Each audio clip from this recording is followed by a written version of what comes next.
friends. Pastor Greg here from St. Paul's United Methodist Church and Wesley Foundation. I'm here in our church library up in the Asbury room because I've been thinking a little bit about knowledge.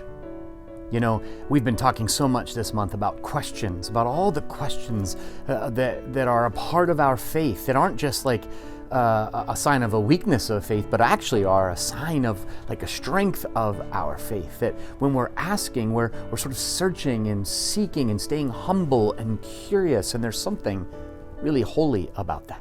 So I'm up here in our church library and thinking about knowledge. What if I read every book on these shelves? What if I gained all the knowledge I could, learned all the things, studied all of the Bibles and the commentaries and everything that everyone has to say? It reminds me of the words of St. Paul in a famous chapter of 1 Corinthians 13, a chapter that we sometimes read at weddings because it talks so much about love, but is for more than just wedding day.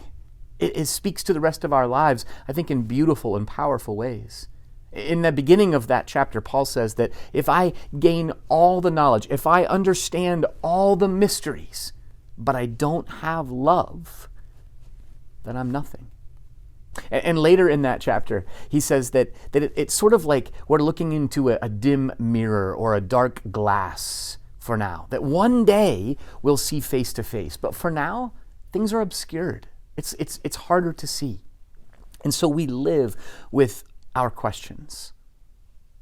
And yet, there are some things we can know. The prophet that we'll look at this week, Isaiah, says this, "Don't you know? Haven't you heard?"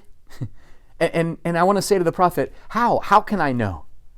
What are the things we can know, and how can we know them?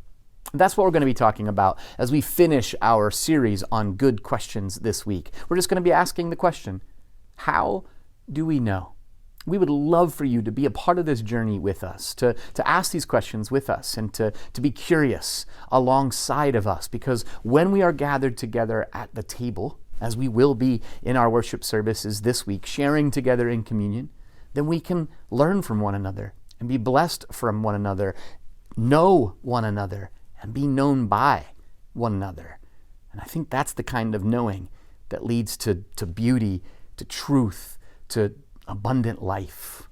We'd love for you to be a part of that. Come and worship with us at 9 and 10:30 in person on Sunday morning in our downtown State College location here at 250 East College Avenue.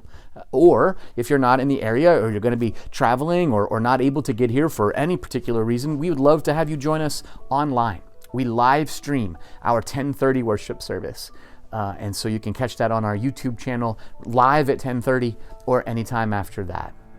We'll also be welcoming some new members to our congregation this week, and then joining together for lunch at 11:30 for our first Sunday of the month lunch, and putting together some mission kits to send to Mission Central, where they'll be sent on to folks who need them. It'll be a great Sunday in the life of our church here at St. Paul's United Methodist Church, not because we know it all, have all the knowledge, or understand all the mysteries, but because we're sharing together on the journey of knowing and being known by the one who calls us beloved. Friends, we hope to see you this weekend.